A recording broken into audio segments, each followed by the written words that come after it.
Hi friends, welcome back to my YouTube channel Teju creations. ఈరోజు నేను పుదీనా రైస్ చేస్తున్నాను.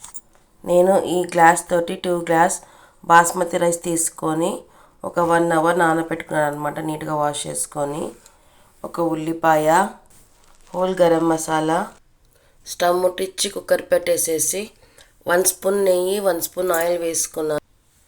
ఇప్పుడు ఇందులో ఈ హోల్ గరం మసాలా వేసుకొని అది కొంచెం ఫ్రై అయిన తర్వాత ఆనియన్స్ యాడ్ చేసుకున్నాము. ఆనియన్స్ యాడ్ చేసేసుకొని లైట్ గోల్డెన్ కలర్ వచ్చేంత వరకు బాగా ఫ్రై చేసుకోవాలి.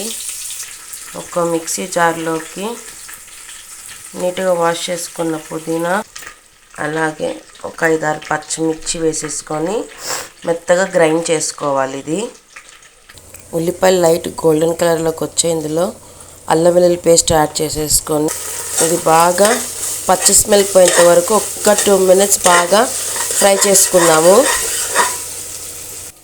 ఒక్కసారి అంతా బాగా మిక్స్ చేసేసుకొని మనం గ్రైండ్ చేసుకున్న పుదీనా, పచ్చిమిర్చి పేస్ట్ యాడ్ చేసేసుకొని ఇది పచ్చి స్మెల్ పోయేంత వరకు బాగా ఫ్రై చేసుకోవాలన్నమాట.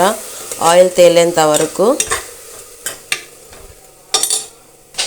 పచ్చి స్మెల్ అంతా పోయింది. ఒక్కసారి బాగా మిక్స్ చేసేసుకొని ఇప్పుడు ఇందులో మనము వాటర్ యాడ్ చేసేసుకుందాము. నేను ఇక్కడ 2 గ్లాస్ బాస్మతి రైస్కి 3 గ్లాస్ వాటర్ యాడ్ చేసుకున్నాను అనమాట. అలాగే మీ టేస్ట్కి సరిపడా సాల్ట్ వేసుకొని ఒకసారి అంతా బాగా మిక్స్ చేసేసుకొని ఇప్పుడు ఇందులో మనము రైస్ యాడ్ చేసుకుందాము. రైస్ యాడ్ చేసేసుకున్నాక కుక్కర్ మూత పెట్టేసేసి 3 విజిల్స్ రావాలి. 3 విజిల్స్ అయిపోయినాయి. స్టవ్ బంద్ చేస్తున్నాను. అంతే, మరొక లంచ్ బాక్స్ రెసిపీ పుదీనా రైస్ రెడీ అన్నమాట. ఇది ఇలా ఉట్టిగైనా కానీ తినచ్చు. సైడ్గా రైతాతో తిన్నామంటే ఇంకా టేస్ట్ కూడా చాలా బాగుంటుంది. తప్పకుండా మీరు కూడా ట్రై చేయండి. ఈ వీడియో కనుక నచ్చట్లయితే ప్లీజ్ సబ్స్క్రైబ్ చేసుకోండి. Please do like, share and subscribe to Teju Creations. Thanks for watching. Bye.